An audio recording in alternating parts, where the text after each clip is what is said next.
नमः। सर्वप्रथम प्रार्थना। ॐ भूर्भुवः स्वः तत्सवितुर्वरेण्यं भर्गो देवस्य धीमहि धियो यो नः प्रचोदयात्। ओम शांति शांति शांति।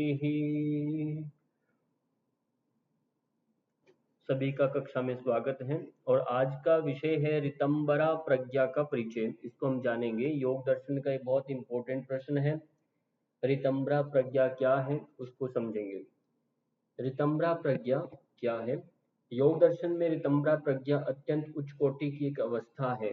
ये ज्ञान की एक ऐसी अवस्था है जिसके अंदर निर्विचार समाधि की परिपक्व अवस्था में ही उत्पन्न होती है। जब हमने संप्रज्ञात समाधि के 4 अवस्थाएं पढ़ी थी, जिसमें हमने जाना वितर्क, विचारा, आनंदास्मिता। वितर्क के अंदर 2 प्रकार की समाधियां जानी थी, सवितर्क और निर्वितर्क, और विचार में सविचार और निर्विचार। ये निर्विचार की स्थिति की बात हो रही है।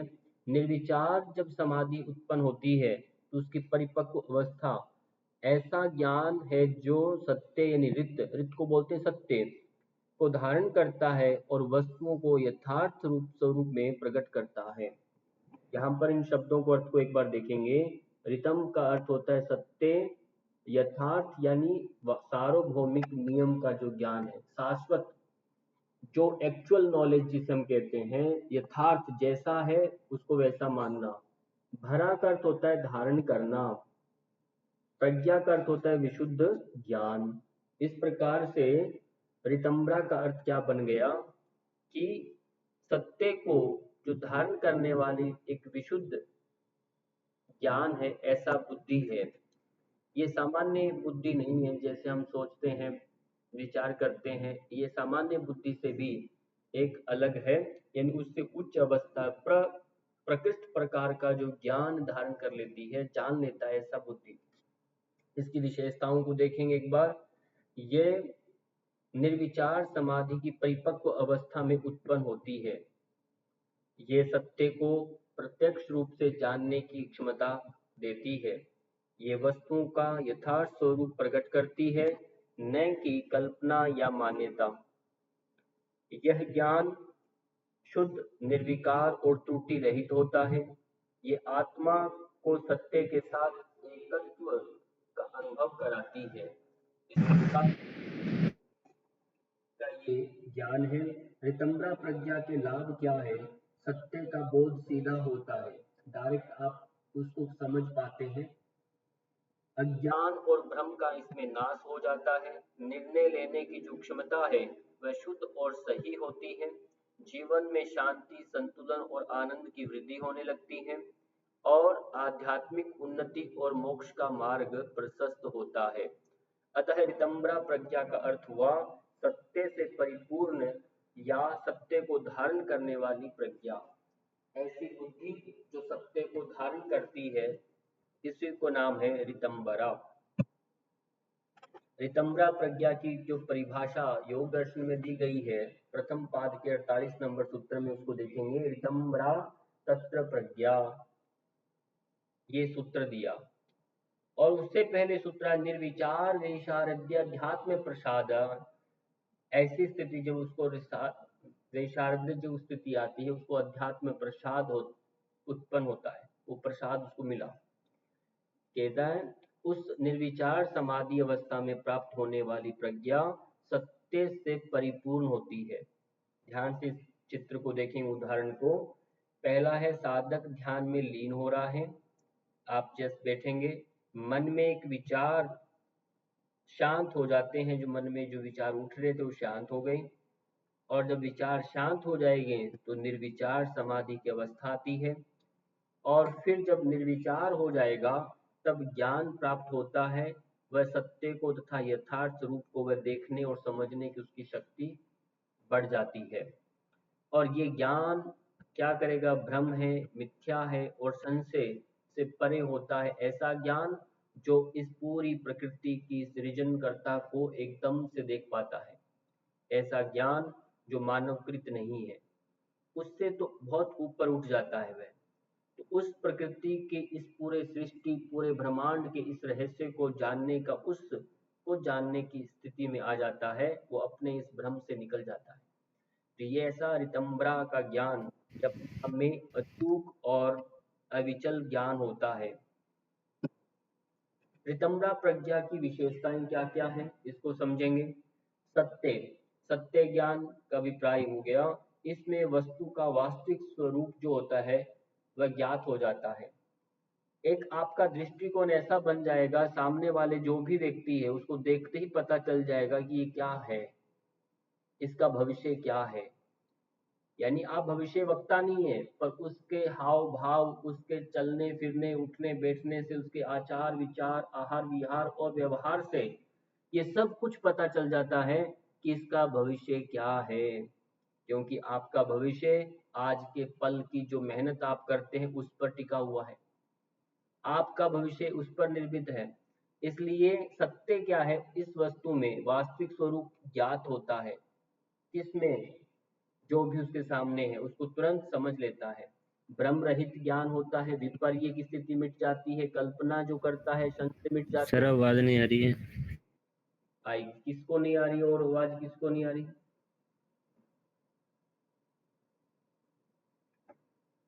थोड़ा अपना स्थान बदल लीजिए, मैं जहां बैठा हूं वहीं से बोल रहा हूं मैं तो।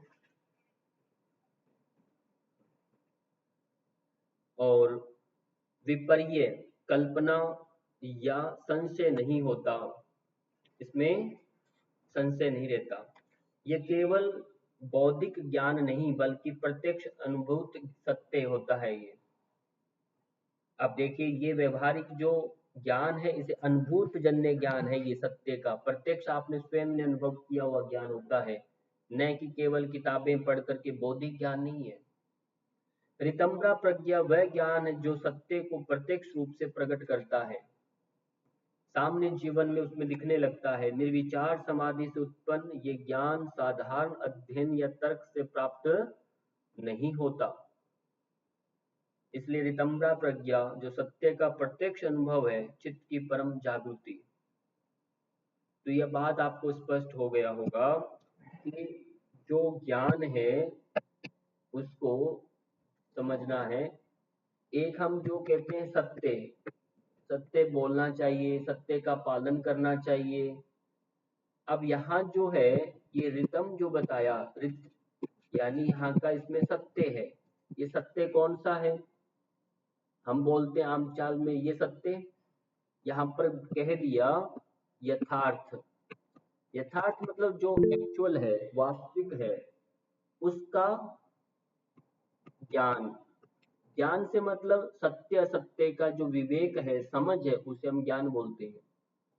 रित यानी सत्य, ये ज्ञान आगे बोला भरा, ऋतंभरा, इसमें जैसे अंबर बोलते हैं, अंबर, ठीक है। ऋतंभरा, यहाँ पर ऋतंभरा नहीं, बरा नहीं है, ऋतंभरा। अंबर, अंबर यानी आकाश, आकाश। और सत्य के चारों तरफ आकाश यानी अंबर भरा, इन सत्य को धारण करने वाली जो प्रज्ञा है, जो ज्ञान है, ये ज्ञान सत्य का, तो इसको हम ऋतंभरा बोला। ऋतंभरा जो ज्ञान, इसमें सीधा इतना समझ आ जाता है कि ये व्यक्ति जो पुरुष है, पुरुष है, पुरुष यानी चेतन तत्व है, पुरुष यानी चेतन तत्व है। और प्रकृति, प्रकृति का बताए ये जड़ जो दिखाई दे रहा है आपको आंखों से, जिसे आप शाश्वत इसे मानते हैं, इन दोनों का वियोग, इन दोनों का क्या है? संयोग नहीं, वियोग।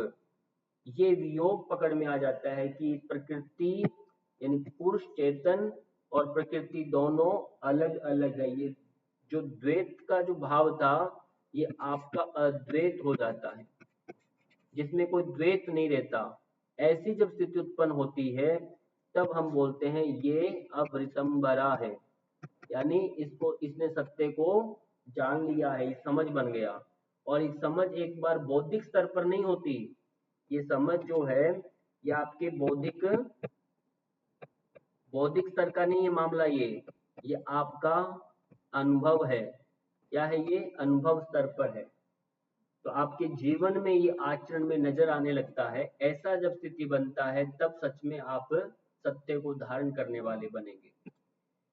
अब रितंबरा प्रज्ञा और सामान्य ज्ञान के अंदर अंतर क्या है, इसको एक बार देख लेंगे। सामान्य जो ज्ञान है इंद्रियों या तर्क पर आधारित होता है, इंद्रिय जन्य ज्ञान है ये। परितंबरा जो है ये समाधि जन्य प्रत्यक्ष ज्ञान होता है। अंतर बड़ा समझ लीजिए इसको। एक है इंद्रियों जन्य ज्ञान, जैसे हमने देखा, इसलिए कहता हूँ ये व्यवहारिक वैसा ज्ञान नहीं है, ये समाधि जन्य उस उच्च अवस्था की स्थिति का जो प्रत्यक्ष अनुभूति है। ये भ्रम की इसमें संभावनाएं बढ़ सकती है, समाज में बहुत कुछ उल्ट उल्ट आपके सामने ज्ञान आप ले लेंगे जो ये भ्रम रहित होता है, इसमें भ्रम नहीं रहता कोई। यहाँ सीमित है, ये अनलिमिटेड है, व्यापक है, एक विषय की अनंत विषयों का ज्ञान ले सकते हैं। बाह्य वस्तुओं तक सीमित है, ये वस्तु के वास्तविक स्वरूप का ज्ञान है, वस्तुएं निर्मित क्यों बनती है। अब इनमें इनमें अंतर नजर आ गया। ये सामान्य बुद्धि में हम जीते हैं, हम इंद्रिय जन्य ज्ञान लेते हैं, और ये सारा का सारा ध्यानात्मक से ध्यान से उत्पन्न होने वाला ज्ञान है। सामान्य ज्ञान वास्तविक जानकारी, यानी ये जानकारी देता है केवल, और ये रितंबरा जो है ये सत्य का दर्शन कराती है, वास्तव में सत्य क्या है। यही यहाँ अंतर है, इसको ये अंतर आपको याद रखना है। रितंबरा प्रज्ञा का फल क्या है, तो शास्त्रों में सूत्र दिया एक योग दर्शन में, श्रुतानुमान प्रज्ञाभ्याम अन्य विषया विशेषार्थवाद। तो इस सूत्र में क्या कहा, रितंबरा जो प्रज्ञा है वह विषय यानी श्रुति शास्त्र है ना, श्रुति सुने हुए जो शास्त्र हैं, अनुमान से प्राप्त जो ज्ञान है से भिन्न तथा अधिक विशिष्ट होती है। ये ध्यान रखना है, इनसे वह अधिक भिन्न भी है और विशिष्ट भी है।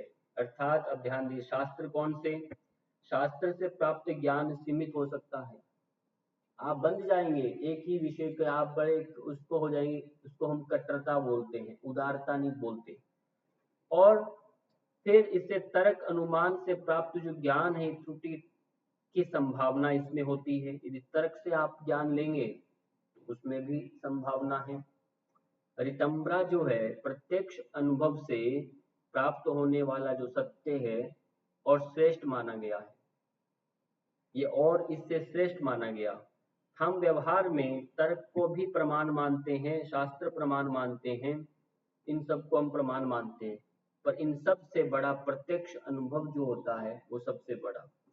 फिर अतः ये ज्ञान शास्त्र और तर्क से भी श्रेष्ठ माना गया है, क्योंकि आपने अभी जो पहले विद्यालय में पढ़ने गए, पुस्तकें पढ़ी यानी शास्त्र पढ़े, खूब पढ़े, आप पंडित हो गए, और शास्त्रों के बाद आपने खूब तर्क वितर्क किया, साक्षात्कार किया, खूब आप सभाओं में जाकर बड़े विद्वान बन करके वहां के मंडप बन गए, है ना, बड़े बड़े। तो ऐसे सब कार्य आपने यहाँ 2 लेवल पर तो खूब कर लिया, पर अब इसके आगे की जो स्थिति है, आपको प्रत्यक्ष अनुभव हुआ कि नहीं, और ये अनुभव हमने पहले ही देखा, ये ज्ञान जो है ये आपका भ्रम को मिटा देता है, अहम भाव को मिटा देगा। वास्तविक ज्ञान स्वरूप स्वयं का ज्ञान है, भ्रम रहित करेगा, समाधि से जन्य उत्पन्न एक प्रत्यक्ष ज्ञान होता है। तो ऐसा ही स्थिति यहाँ पर नहीं बनता, क्योंकि ये होने को यहाँ बन जाता है, फिर जा करके ज्ञान ये वाला पार्ट यहाँ कंप्लीट होता है। तो इसलिए कहा रितंबरा प्रज्ञा जो है ये प्रत्यक्ष अनुभूति से जो प्राप्त सत्य और सर्वश्रेष्ठ ज्ञान माना गया है। फिर हम बात, ये इतना, ये सारा आपका प्रक्रिया हो गया, इतना छोटा सा का वीडियो है ये, इसे आप तैयार कर लेंगे, और पुराने जो भी आपने अभी तक अध्ययन किए हैं, सुने हैं, उनको आप बार बार पढ़ें, सुने, और परीक्षा की तैयारी करेंगे। इसी के साथ आप सबका धन्यवाद।